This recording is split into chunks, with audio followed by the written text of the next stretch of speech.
Hi everyone, welcome to this tutorial where I will teach HTML and go through what it actually is and how important it is in web development. It is basically what you would learn as a first step if you want to become a web developer. Every web developer needs to know what HTML is. So let's just jump into what it is. The point of this tutorial is to make you acquainted with what HTML is and how you can use it and basically use as a tool so that you can move on to the next steps of becoming a web developer. So without further ado, let me just show you what it is. So what is HTML? What does it stand for? It stands for Hypertext Markup Language. Hypertext Markup Language is basically what HTML means, but it's important to know that HTML is not a programming language. HTML is a markup language, basically a language where you can define the structure of a web page. Programming includes logic and conditionals and loops and things of that nature, which is not what HTML is about. So HTML is just a language for defining the markup or the structure, overall structure of a web page. So a web page, what does it really consist of? I would say that it consists of three main things. So the first thing is HTML, which I would describe as the skeleton of a web page. So it's the overall structure. So everything on a web page is an element, as we can see here. So if you have a web page, basically the nav bar would be an element, and maybe an image would be an element too. Text, every title that you see is an element. So everything is elements on a web page. CSS is the second thing that defines a web page, and CSS is basically it stands for cascading style sheets, and I will get into what that is in a future course. But what it basically goes down to is that it's the layout of a web page. It's the styling, so the colors, the shapes, the sizes of different elements, everything that has a style is defined by CSS. So HTML is the bones and the CSS is the skin. JavaScript is the third thing that defines a web page, which is the functionality. So everything that is interactive happens with JavaScript. JavaScript is the programming language of the web, basically. It's the most popular language that runs in the browser. And that's why it's so popular and basically everyone uses it today. So when you click on a button and something happens, that's usually JavaScript working in the background. So this is a really short introduction to what HTML is and how it fits into the scope of web development. And with that said, let me just show you how to get started with HTML. Basically, let's just jump into it. I think that's the best way to learn things. So I don't like too much theory. I like practicing and learning through doing. So HTML, as I said, is not a programming language. And by the way, this is the MDN web docs, which is probably one of the most standardized web documentations on the web for web development resources. So if you want to learn something about JavaScript, MDN is usually where you go to find information about different features of the JavaScript language or web development in general. It has lots of information and it's usually very, very in depth, and yeah, you basically get lots of info from this web page. So as I said before, HTML is a markup language. that tells web browsers how to structure the web pages you visit. So as I said, it's about structure. It's not about how something looks. It's just about the main structure. Everything that includes styling, like the font size of this text or the position of this menu to the left, all of that is defined by CSS, which is not HTML. HTML and CSS are quite tightly coupled, so you usually use both. You never use only HTML, but you have to know HTML in order to work with CSS and create and build beautiful web pages. And HTML in its essence isn't too hard to grasp or understand. You have some basic concepts, and when you get to know those and you learn those, it shouldn't take more than a couple of days to really get acquainted with HTML. And you don't have too many elements to work with. Usually it's about 6 or 7 elements that you regularly use, and maybe you have like 4 or 5 of other elements that you use very rarely. So let's just jump into it. So what is the anatomy of an HTML element? Let's just look at this picture right here. So we have a sentence, my cat is very grumpy. We have an opening tag, which is defined by this angle sign. And you have the closing one, like the less than and the greater than sign with a P in the middle. That's called an opening tag.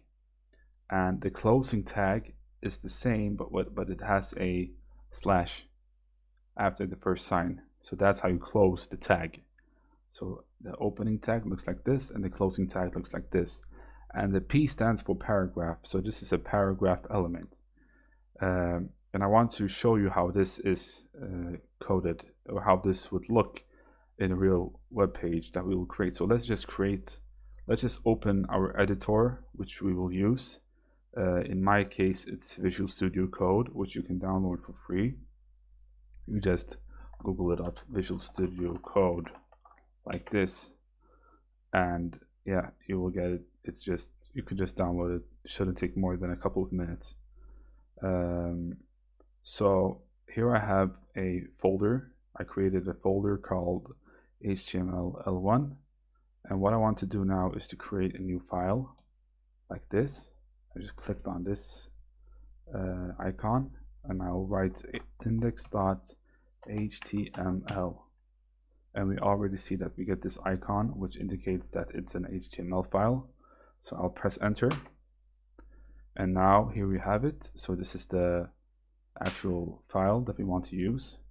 In VS Code, or Visual Studio Code, you have snippets that you can use, or basically shortcuts, to create something that is really quickly, but I don't want to do that right now. I just want to create like a basic HTML document. So as I said, this sign, the less than sign, is how you open a tag, right? So as we saw in the on the MDN web docs, the P tag is a paragraph tag. So you see that when I close this, Visual Studio Code actually ends it for me. So you get lots of help from the editor. You don't have to write everything on your own. And there are really, really good shortcuts for writing HTML quickly. But yeah, this is how it looks like. So I'll write it again like that. This is how you open it, a paragraph. And now I'll just say hello world, like that. This should actually render a document if we open this in the browser. And I have an extension in Visual Studio Code, which is called Live Server. So I could just right click and click on choose Open with Live Server. And what this will do is that it will open a server, a local server on my machine, which will serve this web page. So therefore we can see hello world. And I can also inspect the source code in the browser by right-clicking and showing view page source, and what we will see is the p tag. This is not sufficient for a complete HTML page. Usually you need more information about the document than this. The browser wants to know a little bit more about your page. So therefore, you usually open a document, or you initiate an HTML document with this tag, and you also write HTML. So you have the HTML tag, and so everything that's included in your document will be inside of the HTML. The doc type is just to let the browser know that it's the HTML. And here you basically have two main elements that are adjacent, or basically sit next to each other. So the first one is the head. I like to think about it as a human body, basically. So the head and the body. So these two are really important, because the head is information about the web page. Information about the web page. So none of this will be shown in the browser, and the body is everything that you see. So this is how we differentiate. You can think of it like a body, a human body, like the brain. You can't see what's inside the brain, but you can see the body of a human being, right? So you can see this, but you can't see this. So in this head, or in between the head tags, you usually add information about the web page. Most often you would see the title tag, which is basically what the title of the document should be, and you will see it at the top of the browser too. So I'll just write my web page, and I'll save it, and I can remove this text because that's not what we want right now. We actually want this sentence, but we want to wrap it into the p tag that we just saw before, the paragraph tag. So like this. So now this is basically a complete web page with a paragraph. So if I just go back to this page and reload it, we will see the title right here. So it says my web page, and we also see everything that you see as a paragraph. So this is our first HTML web page. So if we just continue reading this, we can see that the element is the entire thing, including the tags. The content is what's between the tags. So that is how you create an HTML element. We should also know that we can nest elements, so you can place elements inside of other elements. For instance, you can have the element strong, which basically makes the text bold, and you can nest it inside of an element. So here we have the element P, the paragraph element, which we saw before. We can nest an element inside of it if we want to emphasize this word, for instance. So I can go back to the web, to my code editor, Visual Studio Code, and I can add a strong tag and wrap it and wrap the U word inside of it, or with the tags, like this.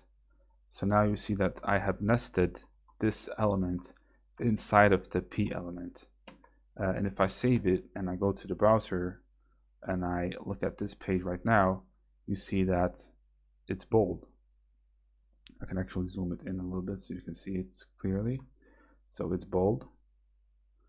I think I should maybe zoom this in too, right? So now it's much more readable, I think. So yeah,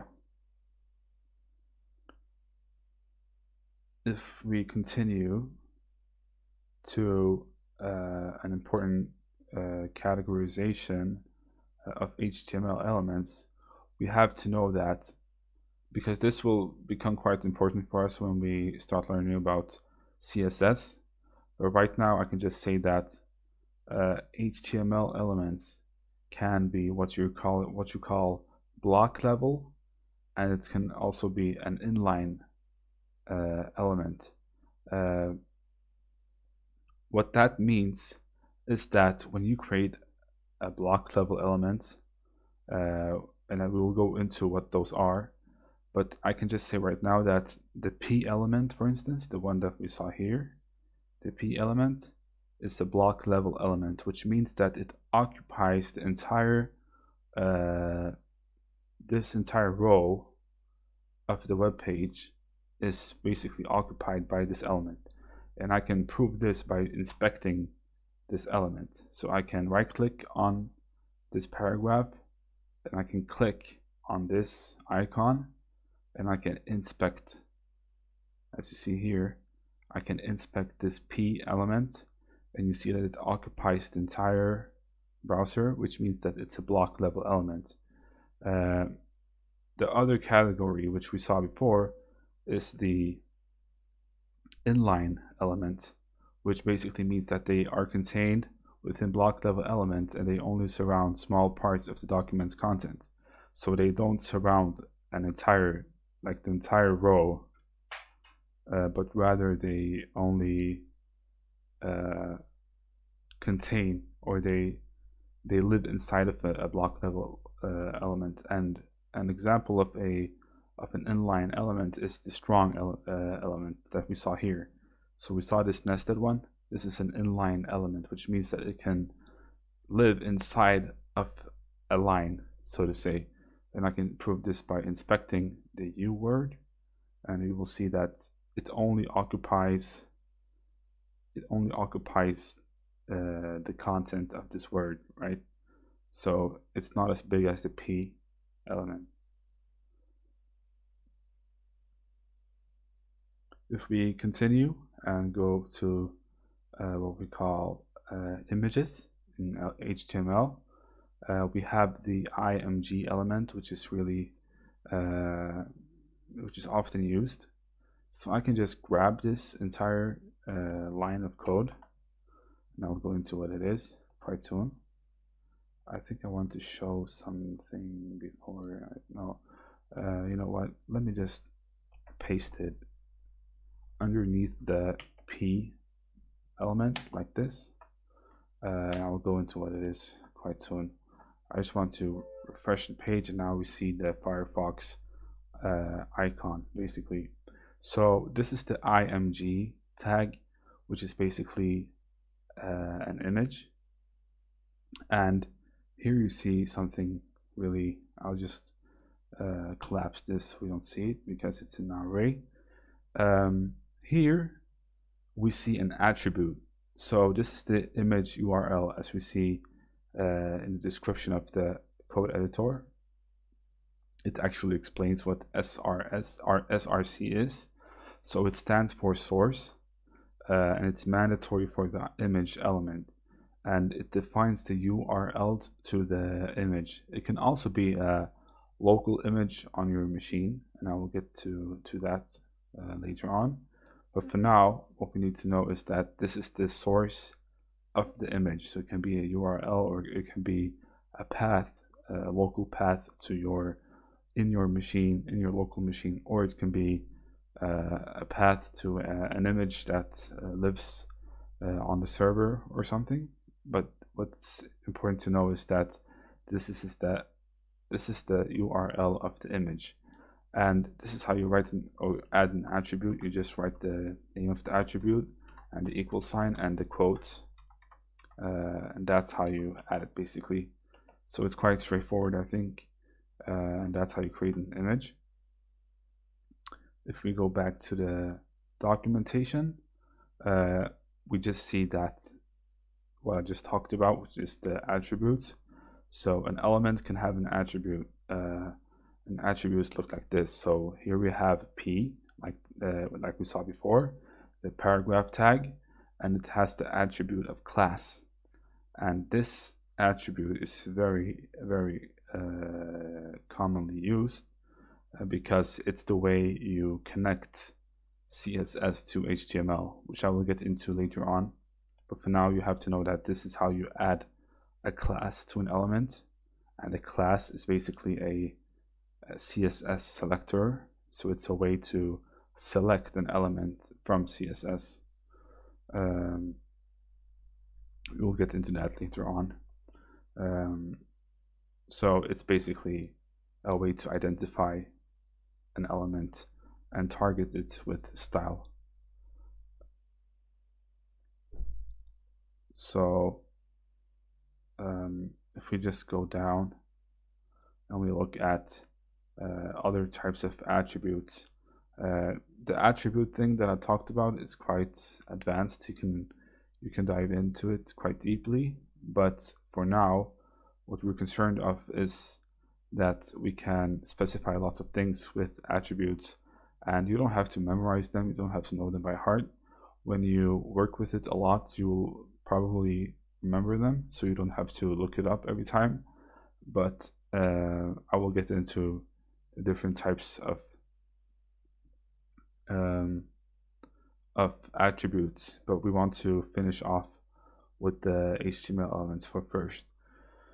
So if I just delete this row line for now, I want to show you a couple of HTML elements, mostly text elements right now. So the first one is the titles. So in HTML, we have what we call H1 or H2 to H6. So we basically have 6 different types of title elements. I'll start with the H1 tag. So it looks like this. This is a big title. If you go back to the browser, you can see this title right here, so it's quite big. If we go back to the editor and we copy this line and write it on the line beneath it, and we add or we change it to H2, you have to do it in the opening tag and the ending tag like this, and we save it and we go back. You see that we have a smaller title than the one above. And if I do the same thing 4 times like that, and I change this to 3 and this to 4 and this to 5 and this to 6, we see that every title is smaller than the one above, right? So these are the 6 different title elements that we have in HTML. I also want to show you how to create a link, because on the internet you usually link to other web pages, and for that we have what we call the anchor tag. So this is in essence what it looks like. It's just an A, but you have to provide it with an attribute, which is the href attribute, like this, and you can actually link. It actually suggests that you link to the actual web page itself, which would make lots of sense because you're already on that page. But I can just write google.com, and inside of this, between the opening and the ending tag, we can write something like visit Google. And if I save it and I click on it, so here we see the link, it's with blue text. If I click on it, it doesn't get me to Google because we missed something important, which is that we have to use the HTTP like that. Otherwise, it thinks that it's part of like a local document or something, so it looks on the actual web server, the local server that we have right now. So now I should be able to go to the Google. Yeah, we see that we navigate to Google's website. So this is how you create a link. You can also create a span, which is not very different from a paragraph tag in how it looks, but it has a slight difference. So I will just show you hello, and I'll create a span underneath it just to prove a point, which is that the span is an inline element, which we talked about before. The same goes for the link, the A tag. They are inline. That's why you see them on the same line. They are not block level elements like titles are. So you see that every title it has its own line basically on the document. So these are the text elements, and I think this is a big lecture for now.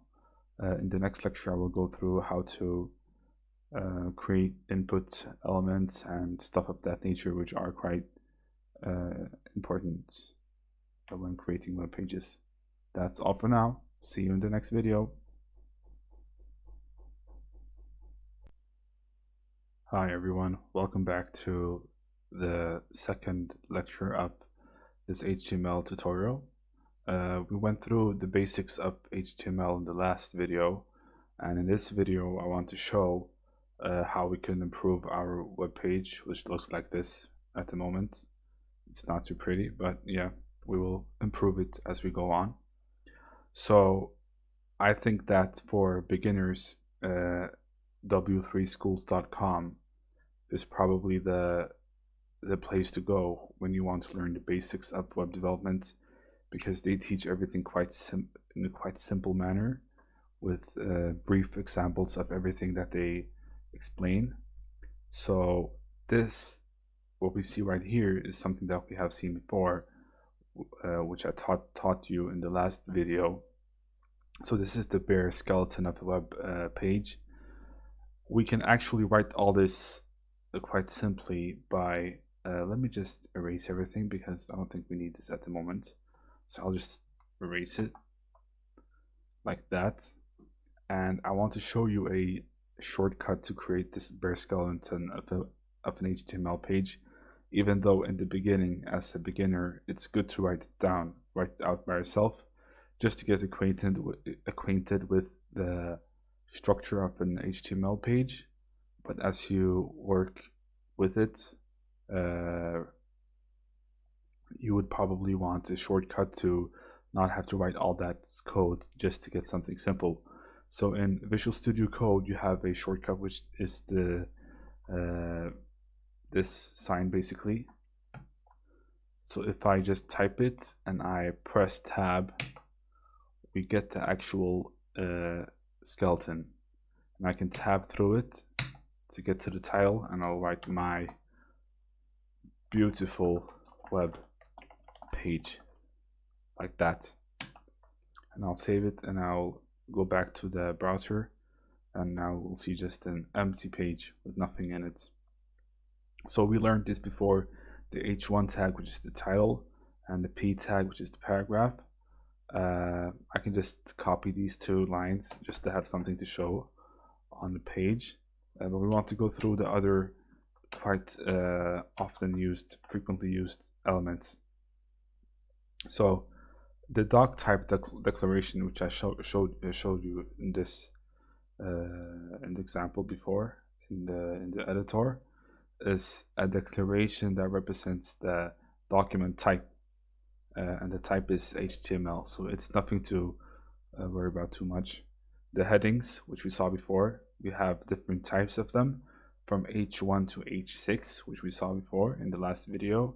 So H1 defines the most important heading, and on a web page, it's quite important that you follow this order, so you don't place an H2 above an H1. That would not be aligned with the HTML standards on the web. Even though it's technically possible, it's not a good practice. So we should also always start with the highest or the greatest first, basically. And by greatest, I mean the greatest is in size. So P is the paragraph tag, A is the link, and img is the image. So we have seen all of this before. We can go to HTML elements. We've seen this too. We know that this is how a tag looks like. You put the tag name in between the angle signs, and you write the content between the opening and the ending tag. Nothing too difficult to understand. We have nested HTML elements, and we saw this actually before, because when you think about it, the HTML element works like the parent. We usually, when we talk about HTML, we talk about parents and children. So you can think of HTML as the father of everything, or the mother of everything. So it's the top element. It's the parent of everything. And you can then have nested elements. So the body tag is a nested element of the HTML tag because it lives inside of it. So body is inside of HTML, and h1 is inside of body. So h1 is a child of the body element. You have to think of it like this, because this will later on represent a tree that I will show you. So it's what we call the DOM tree. It's quite advanced for a beginner to understand right now, but just think of this as a tree, because this will help you in the future. So we've seen everything about this before. One important thing is that you should never skip the end tag. It's really important that you don't forget to close this one. Fortunately, in the editor, when you write P and just press tab, it actually ends it for you, so you don't have to think about it too much. You can just write P if you're inside of an HTML file in Visual Studio Code, or you can write body like this and just press tab, and it will open up a body tag for you and close it for you. So this is lots of help that we get today in today's modern editors.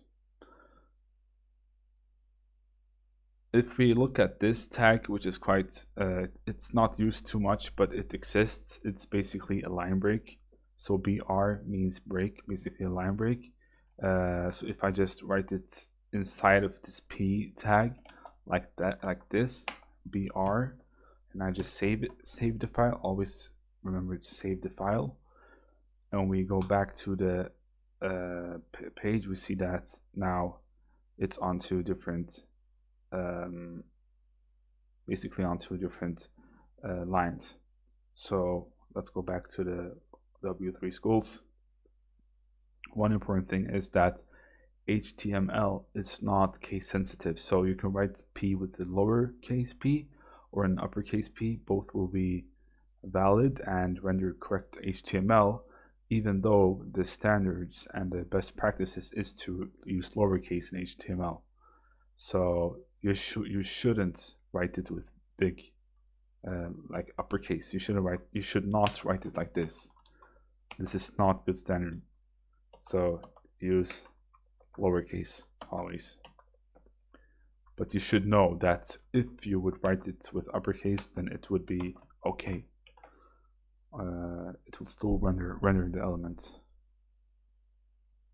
So if we go to the attributes, we've seen this too. We saw that we can have attributes, and what they actually do is that they provide additional info about elements, and they're always specified in the start tag, and they come in name value pairs. So name value pairs is basically the name and then the equal sign and then the double quotes and the value inside of the double quotes. So this is the syntax of an HTML attribute. And we saw before that the img tag, for instance, the image tag, has the source attribute, which is a reference to the actual image. So it can be a URL on the web, or it can be a local image as well. You can also have the width and the height attributes on an image tag, which specifies how wide and how high it will be, even though this is not very used today, because we usually use CSS to define the width and the height of elements, which we will get into later on. The alt attribute is to specify an alternate text for an image, if the image cannot be displayed. So if there is something that prevents the image from being displayed, it will render this text instead. And it's also it's a good practice to always include the alt attribute. And the style attribute is used to add styles to an element. And what you write inside of it is actual CSS. So it's like combining CSS with HTML. And I talked about what CSS is before. I said that it's a style sheet language which defines the style of an element. So here, when you write color red, this will make the actual paragraph red. And I will get into this later on. We're not concerned with CSS at the moment because it's a big topic in itself, and it can become quite advanced. So for now, let's just stick with HTML. The lang attribute is what specifies the language of the web page or the document. So you usually write it inside of the HTML starting tag. And likewise, the title is something that defines the extra information about an element, and it will also be displayed when you mouse over the element. And I can show you this right now. So I go into my editor and I'll add a title attribute like this. This is a title. And if I save it and I go to the browser and I hover over it, we will see the actual text. We see this is a title. I am using dark mode in my window, so that's why it's maybe not so clear, but it says this is my title. Let's go back to the W3 schools. We should always use lowercase attributes. This is a good practice. So even though it's not required, it's a good practice to write it with lowercase and not write it like that.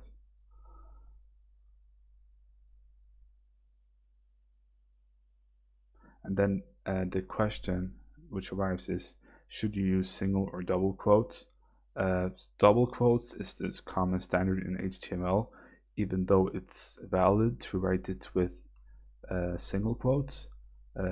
Like in this case, it's actually what you have to do. You need to have single quotes because you have to differentiate. If you want to render this, the actual double quotes in text, then you have to use the single quotes outside of it in order for it to be rendered. Because if you would write it like this, title, you can actually see that it's not even correct in the editor. It's like red, which indicates that it's wrong. So in this case, you would change it by replacing the outer quotes with single quotes like this. So now this is valid HTML. So we surround the outer quotes with single quotes, and the actual double quotes that you want to show in text are written with double quotes basically. So if I save this and I hover, we can see that it renders the double quotes as we wanted. So this is basically the main attribute that you would use on HTML elements. We know about the headings. We've seen this H1, H2, H3, H4, H5, and H6 elements. We see them here in code. So this is how it looks like. Nothing difficult to understand actually, quite straightforward. And the paragraphs as well. It's basically a p tag, which is a block level element, which I showed you before, and it will become more important when we go into CSS to know the differences between an inline element and a block level element, but we will get into that later on. So the style attribute is quite fun to play with because it's CSS basically. So it's just like writing CSS. So the property is a CSS property. This is the style attribute, which you would add to the starting tag of an HTML element. And the value is the CSS value. And you will learn about CSS later on, but for now, let's just play with this. So let's just write, let's just remove the double quotes because it might be confusing. Like this. I remove this too. So now you have the title. Actually, I just want to remove everything and replace it with the style attribute. So here inside of this, you can just write like HTML, and these are you can write CSS, and these are different CSS properties. So I want color, and I can even choose the actual color in my editor, which is quite awesome. So let me take chocolate like that, and I'll go to the web page, and now you see it has this chocolate color. So this is how you style an element, and basically what you write here should be valid CSS. It's quite interesting because in Visual Studio Code you can also hover over this, the actual color, and you will get this tool to edit the color with. So I can make it like a bit darker, and we will get into what this is, RGB, later on, but for now I can just save it, and we see that it changes, the actual color changes. So CSS is really cool, and it's really fun to play with. You can create awesome things with CSS. Sky is the limit. It's basically like art. It's really awesome, but for now we just want to keep it simple. So I think this is a quite long video. I will stop here, and yeah, if you have any questions about what we've learned so far, feel free to just ask your questions in the comments below. Thank you guys, and I'll see you in the next one. Welcome back to another video about HTML. We have learned a lot about HTML so far. We know what it is. We know the main elements that are commonly used in HTML pages. And now we're looking into HTML formatting elements, which are basically elements which format text. So if you want it bold, or you want to like emphasize a part of the text, if you want italic style or anything else, you can just use it. And it's not too often used, which is why I'm not really interested in teaching all these tags, because you rarely use them. What you usually use is the p tag. You can go really far with just the p tag, and you can use CSS to just change it to look like you want it to. So you can just control how it really looks like through CSS. So you don't need all these SUP tag elements and stuff like that, because they are really rare. So let's just go to the basic stuff that are used often. So this one is maybe more used than the formatting elements. The block quotes, quotation element. So with the block quote, you can basically use it as a quote. So when I open my browser, for instance, I usually have a quote at the bottom. So I'll just copy it like that, and I will just write block quote like this, block quote. You see that the editor even helps me with finding the word. So this auto completion that you get from Visual Studio Code, you can just press tab and it creates it for you, which is really useful. And I just want to paste the quote. So this is the actual quote, like that.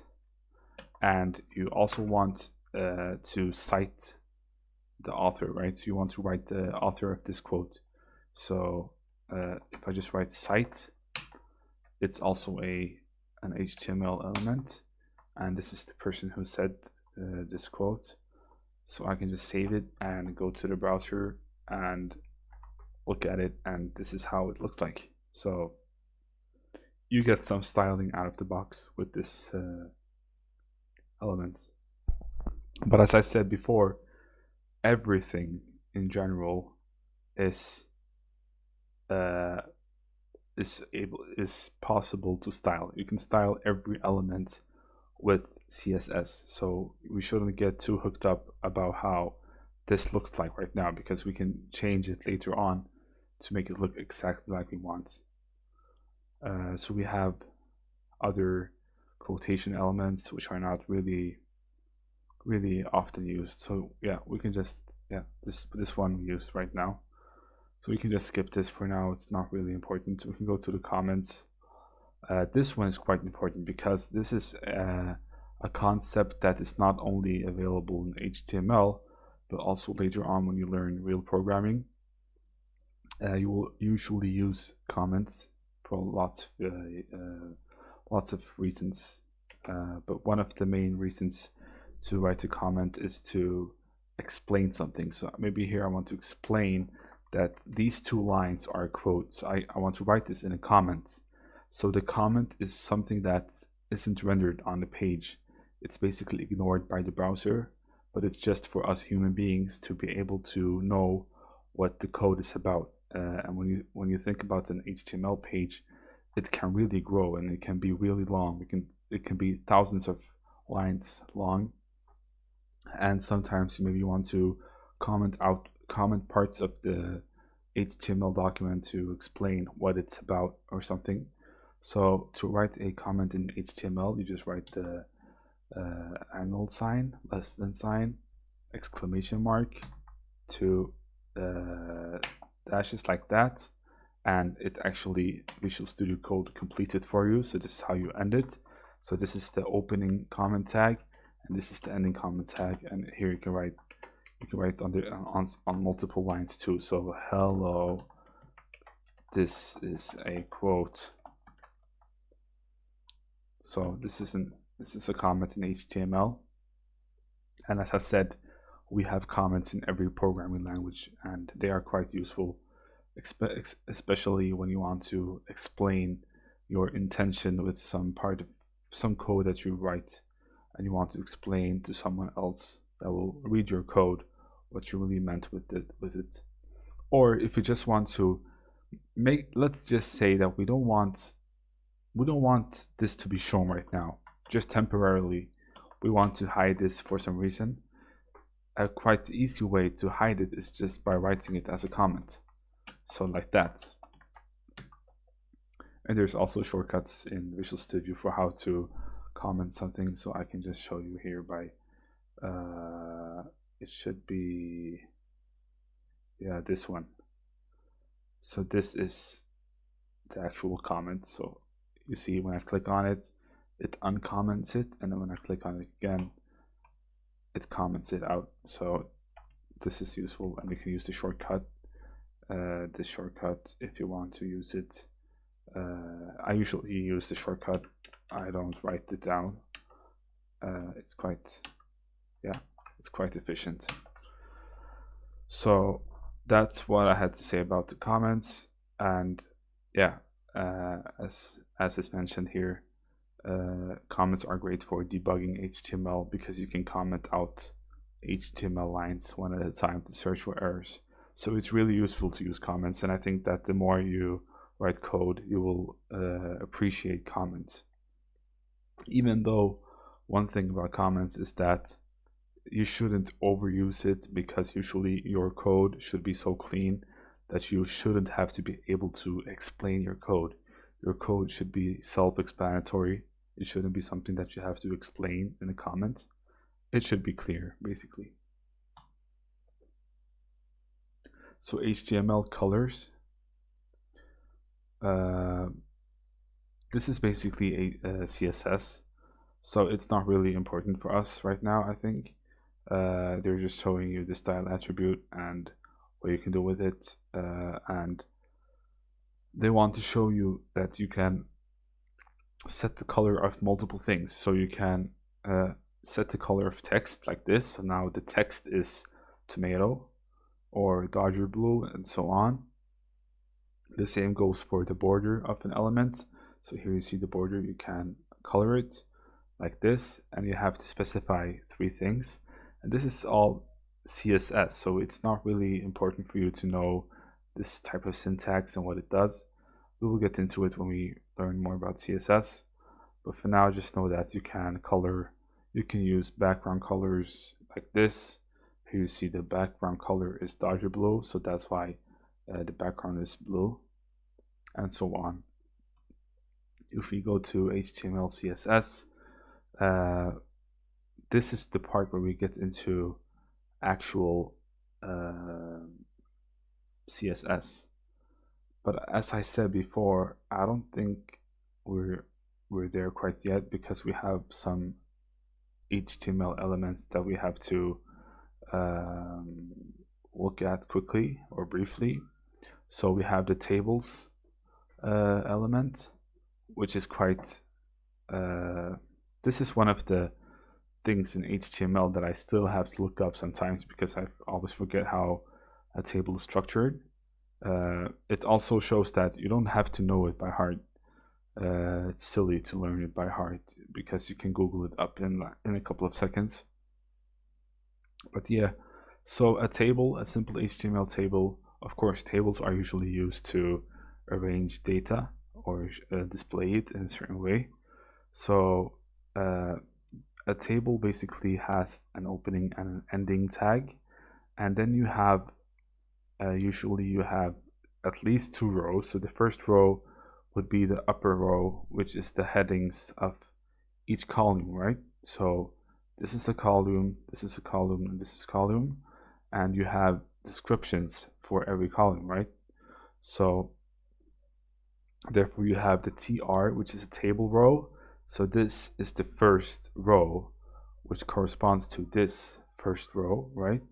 And inside of this TR element, we have three nested elements, which is the TH. It's basically the table header, and that's why it's TH. So you write company and contact and country. And the next TR is the first row, the first entry, so to say. So the company is Alfred's, yeah, and the contact and the country, and so on. So these are just rows in the table. And just like everything else, you can style it with CSS.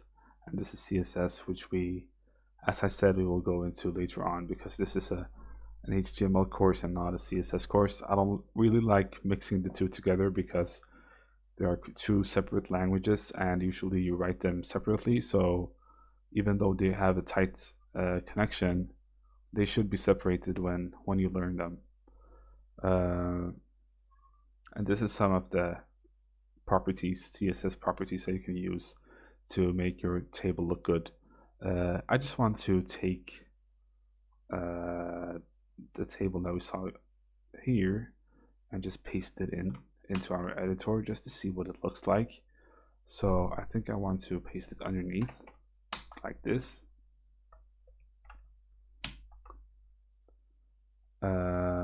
And I want to go to my page, and here we see it. So it's not pretty at all, but this is how it looks like. So and you can also make it look prettier. So we saw another table like this. We can take it and paste it, and I think it will look a bit better. No, it's still bad, but yeah, you get the point. We can style this with CSS and make it look good. But yeah, this is how you would create a table. So if we go to the next topic, which is the HTML lists, you have two major categories of lists in HTML. You have an unordered list, which is the UL tag. They just have bullet points like this, bullets, and you have ordered HTML lists which has numbers. So this is the UL tag, and this is the OL tag for ordered list. So let me just write UL, press tab, and now you see that I have a list, and inside of a list you have list items. So that's the LI, like that. and here I can say John, and I can copy this line and paste it 2 times, and I'll write Jim, Jimmy, and Jones, like that, like this. And if we go to the browser, we see the unordered list with the bullets, and the same goes if I copy this whole thing, this whole list, and I replace the U with O so that it's an ordered list, we should see numbers. So let me just write something like Tim and Bob and Michael or Sarah, like this. And here we see an ordered list. So this is how you create a list in HTML.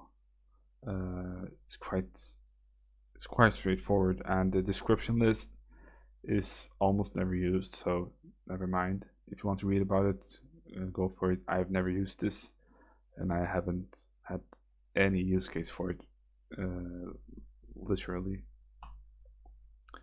The block and the inline elements is something that we talked about before, so we know that we have block and level elements, and here we have a quite interesting element, the div element. The div element, even though I haven't spoken about it, it's probably the most used element, and that is because the div element, I think of it as a container. It's nothing special about it. If I just write the div and I refresh the page, you see nothing new, because it is actually nothing in itself. But what it is that it's a container, so it can contain lots of things, and you can usually use it because you want to add styling to it, which will make it look in a particular way. So it's usually used to group elements, or to style them, and so on. You can actually style it in itself and make it look like whatever you want, but it has no special meaning in itself. So it's really important to understand what the div is, because the div element, even though it has no real meaning, it's used so much because you can do anything with it, even just because it's so general, it's so generic, it has no real meaning. So therefore you can just use it as a tool to create whatever you want. Hope that makes sense. And you'll get into it more and you'll understand why it's so frequently used. The class attribute is, as I said, a reference to a class name or a CSS property, so you can target elements with the class attribute. And so now we have the class city, and you can create a city class in CSS, and you can make it look in a certain way. So the class attribute is really used, and the div element is also used a lot. The ID attribute is a unique ID for an HTML element. You should have more than one ID of the same kind in a document, so it has to be unique actually. And non-unique IDs is a bad practice in HTML, and it has a special use case because it's when you think about it, in HTML it doesn't have great meaning, but when you look at it from a CSS or a JavaScript perspective, it has lots of meaning, because you can use it in JavaScript to target the element, for instance, or you can actually use it in CSS to target the element more specifically, and we will get into specificity in CSS later on. It's beyond the scope of this video. Iframes is something that is almost never used today because it's quite old. It's an old technique, but it's a way to display a web page within a web page. So here is like an entire web page inside of an element. It's rarely used, as I said before. JavaScript is a complete different world, I think. You can inject JavaScript into your HTML document to make it interactive. And this is how you would do it. So you just write a script tag and you end it. And inside of it, you can execute JavaScript code. So you can basically program anything you want and make your page interactive. And this is a totally different course because JavaScript is a big topic, and it might not make big sense to you right now. Excuse me, but it will make sense later on. The file paths, as I said before, is usually when you reference an image, you would either use a URL or a local file path like that. The HTML head, as I said before, is the thing above right here at the top of the document. It's nothing you can see, as I said before. It's just information apart from this, but it's nothing you can see in the actual the browser space, so to say. You can only see it up, yeah, as the title. And yeah, and then we have a little bit more about HTML layout, how you would structure an HTML document. So as I said, usually documents look like this. So you have a header, you have a footer, and you have a nav bar, and then you have sections and articles, just like that. So these elements, they are semantic. They have no special properties. They're just there to provide meaning to the elements, because you could, in theory, you could replace each one of these with a div. As I said before, the div element, which is this generic container, you can replace each one of these elements with a div, but a div doesn't mean anything, but a header does. So this also has its benefit when it comes to search engine optimization, because when you have meaningful elements, the search engines will know what your document consists of. If you just have divs and things that don't have a special meaning, the search engines might not get sufficient info about your web page. So to keep it semantic is always good, a good practice in HTML. And then you have different CSS techniques, which we will get into later on. This is how you could structure or create the layout for your page. Because one thing you will get into or recognize quite early is that the positioning of these elements is really bad right now. It looks terrible, but with CSS you can make it look really good. So that's what we will get into, and I'm looking forward to that. And here you have some of the, I think, the advanced topics of HTML, which we're not really concerned of in right now. We will get into that. It's quite a lot about CSS actually in this tutorial. It's like they are intertwined, and I don't like that, because I think that you should learn HTML separately. So the HTML forms is a quite important thing. I think maybe this should be postponed to another video, because I think this is what we will end with.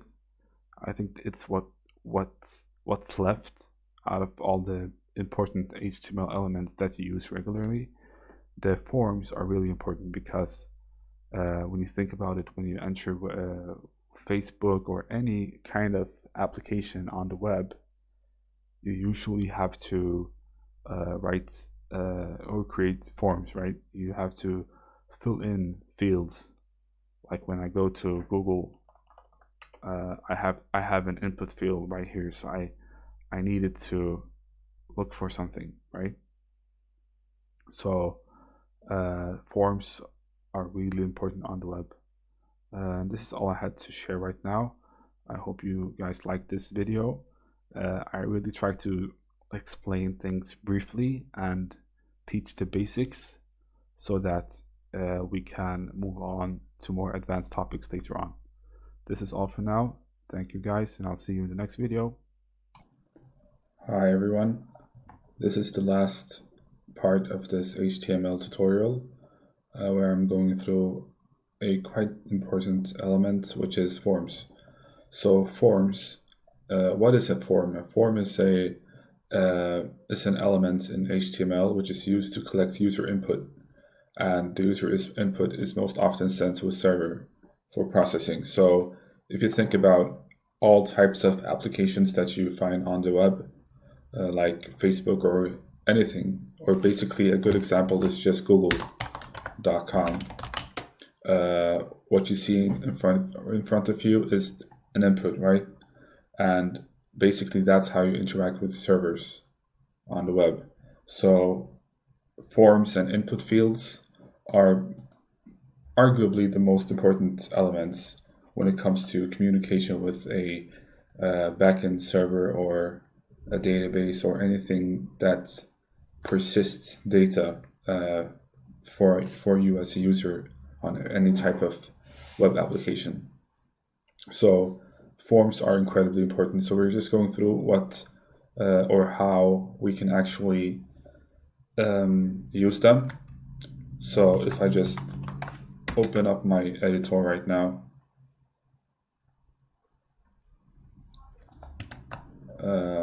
and I want to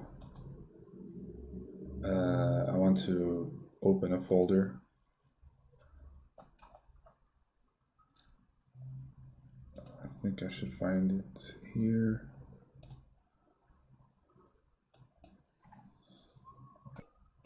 So here's my beautiful website from before that I created.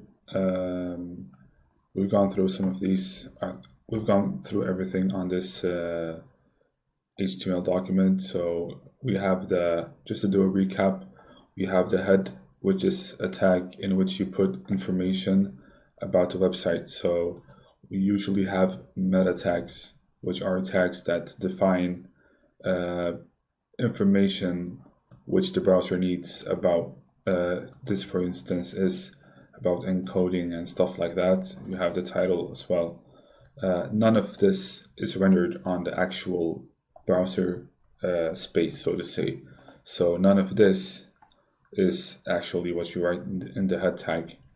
What you see in the body tag is what you actually see in the browser. So everything within this body tag is code that will be rendered on the website. If we want to look at how you create a form, it's actually quite simple. So it's just write form within a tag, and now I can just open my live server to see what we get. I actually want to remove some of the noise in this document, so I can use a shortcut in VS Code which will comment out this code.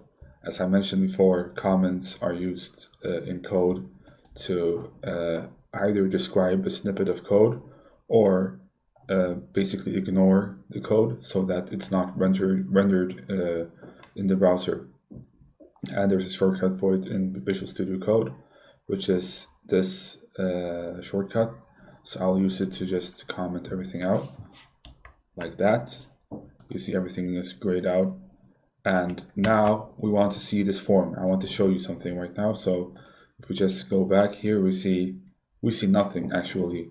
And the reason for that is because the form element in itself doesn't do anything. You actually need input elements. So in HTML, we have what we call inputs.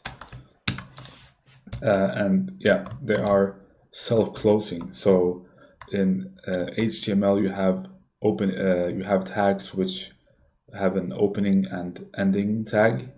You have elements which have an opening and ending tag, and you also have elements which are self-closing, meaning that they don't really have an ending tag. They just exist. an example of that is what we saw before with the image tag, img. So that's a good example of a self-closing tag which doesn't have an end. If you just type it in Visual Studio Code, it will auto-complete it for you. But let's get back to what we wanted to see. So we wanted to see an input, and here is the thing about inputs. You have the attribute type, in which you specify what kind of input you want, and we can see that Visual Studio Code gives us lots of options. So the most common one is text. So if I just save this and go back to my browser, I get this input. It's quite big. And if I go back and I try something else, I'm sorry, like this.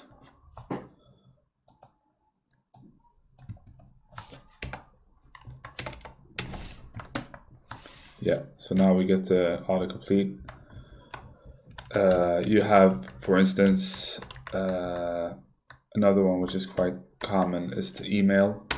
I'll just write some of these out. So you have email, you have password too. These two are really common when you want to log into a site. You usually find these. So the first one is an email. I can write something. I can write a spam here, which is, as we saw before, an element in which you can type text, which is also inline, so it won't break to a new line. So I'll write email, and here I actually want a line break, so I can just type BR, which is for basically line break, and I want another span, which is password, like this. And if I go back, I see my beautiful form now. So here is an email input, and you might think that what's the point of this input? Shouldn't be the same as a text input. Actually, they're quite similar, but the difference is that this can actually be validated in HTML. If you have a submit button, you try to submit this form. If it's not a valid email format, then you'll actually get a warning in your browser that the email has an invalid format. And validation itself is a quite big topic in web development. But for now, just know that this is an input type in HTML. The password, actually, if I type something, it is actually hidden since it's a password field. And this one, I think everyone has probably seen this one. It's quite common. So let's explore what we have more. I'll just copy this and use the autocomplete to see what we have. So we have buttons, for instance. So here I can type, I can actually, if I'm not mistaken, I can type submit here. So you can use the value attribute to specify what you want to be, what you want the button text to be actually. So here I don't want a submit, I just want a BR for line break, and I can save this and go back, and this is not really, it's not really password, so it's just Chrome that is yelling at me. So here we have the submit button, which is awesome, and I think actually that's why the browser yelled at me, because it's just for safety and security in case you try to submit something which can be exposed. So what more do we have? We have, let me just try to type something else. So we have color. I think this is like a color picker. You have lots of inputs. Most of them you might not really care about. Yeah, it's actually a color picker in HTML, which is quite awesome. Wow. You very rarely use this, but it's there. So let's just stick to things that are relevant to us right now, which can be useful. You have radio buttons, for instance, and they work in a quite special way because you usually use radio buttons. I'll show you what a radio button is in case in case you're not familiar with it. So I'll write, are you, what can we say? Are you,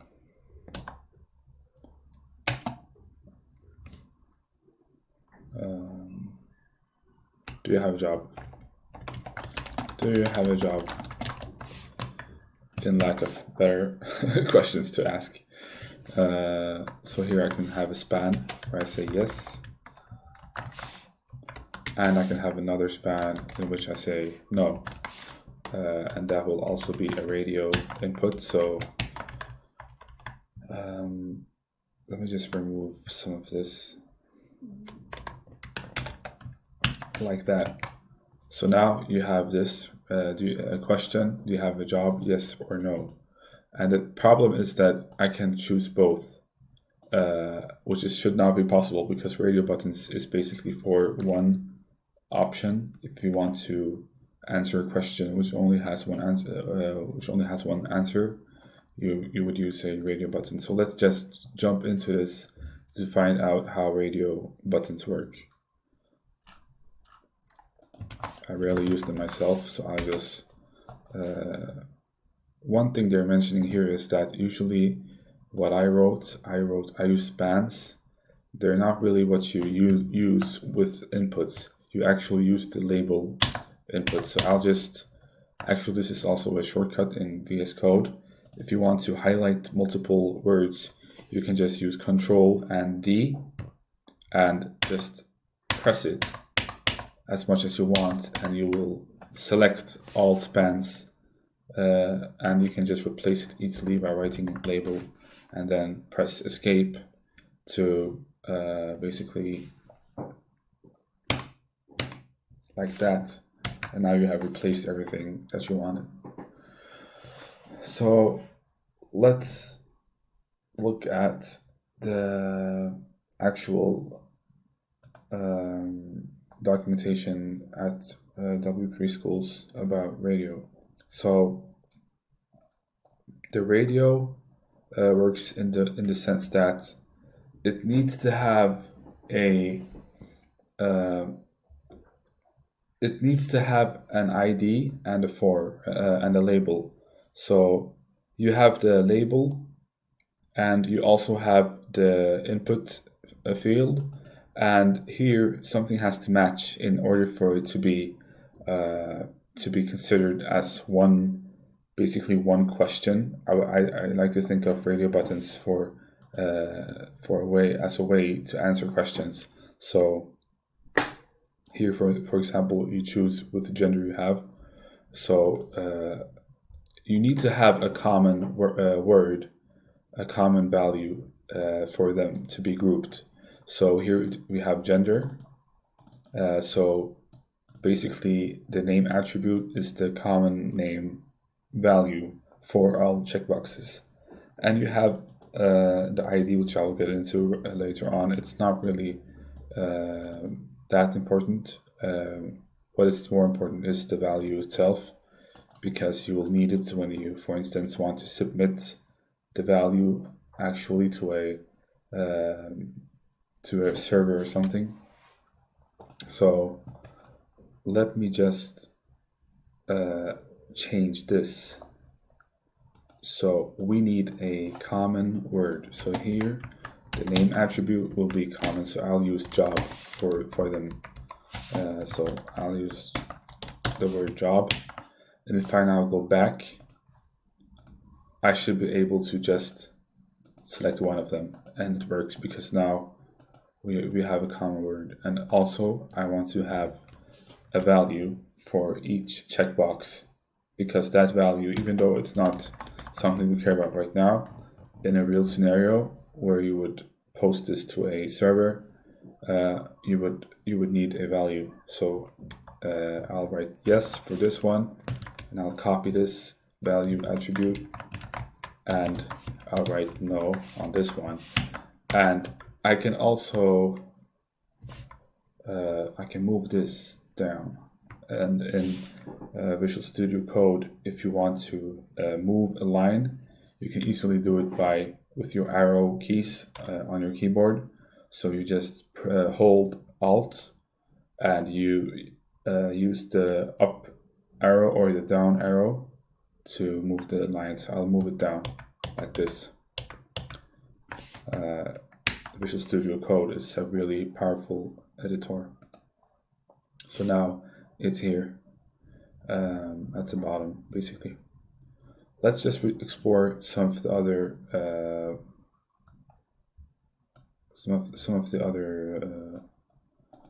elements. So we have checkboxes, which can be you can check all of them, which is the main difference between checkboxes and radio buttons, because radio buttons are only supposed to let you select one choice, whereas checkboxes allow you to select more than one option. This is basically the most important elements. I'll finish off with one quite common element with forms, which is the select element, which is basically a drop down. So drop downs, I'll write a comment for this. So drop downs. If you guys want this code, even though I don't think you will need it, I can maybe push this to GitHub or something, and you can use it just for reference. But I don't think you use GitHub at this point. GitHub is basically a platform in which programmers post their code. I was just thinking that if you guys want to use this, I can maybe share it on. I will share it publicly if someone wants it. But let's just finish off with this one. So the select element is a drop down. If I just save this and I go back to my browser, I shouldn't see anything special. I'll see something, but it's nothing I can. It has no options. It has nothing. So what I want to do now is, firstly, I want to have a line break, to just separate everything from this. Separate this drop down from everything else on the page, and then I want to. I have to check this setting.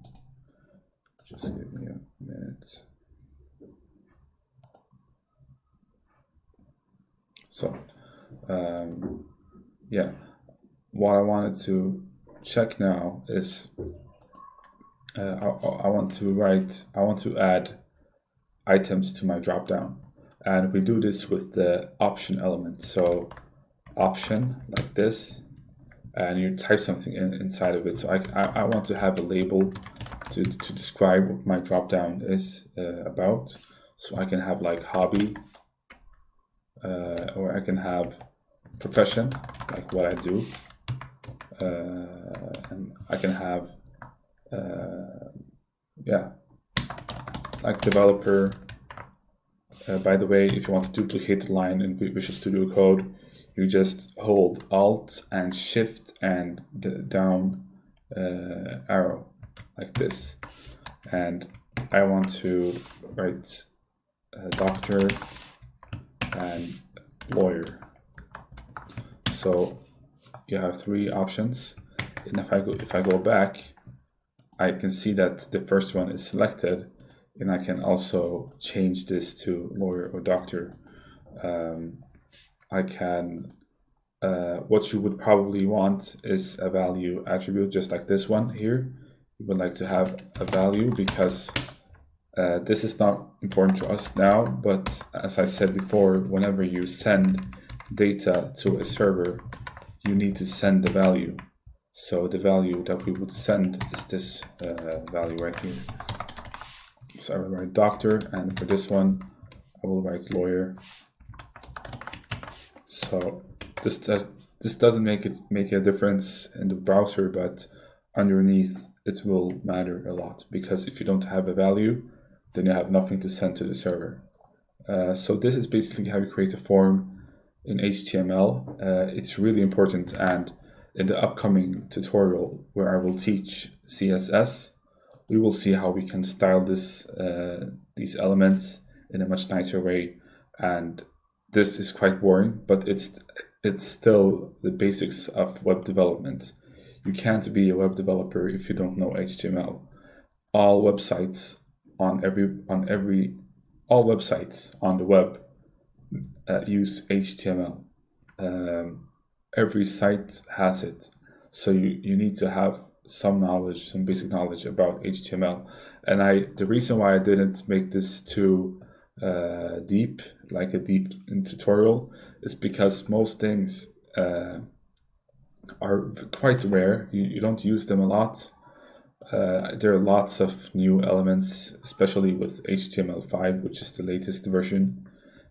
You have lots of elements which you rarely use. So I didn't want to waste your time going through all of them. When you need an element, you would probably Google it up and use it. So this is all I had to share with you for now, and I'm glad that you listened and watched this tutorial. And if you have any questions, feel free to ask them in the comments below. Thanks for watching, and I'll see you in the next one.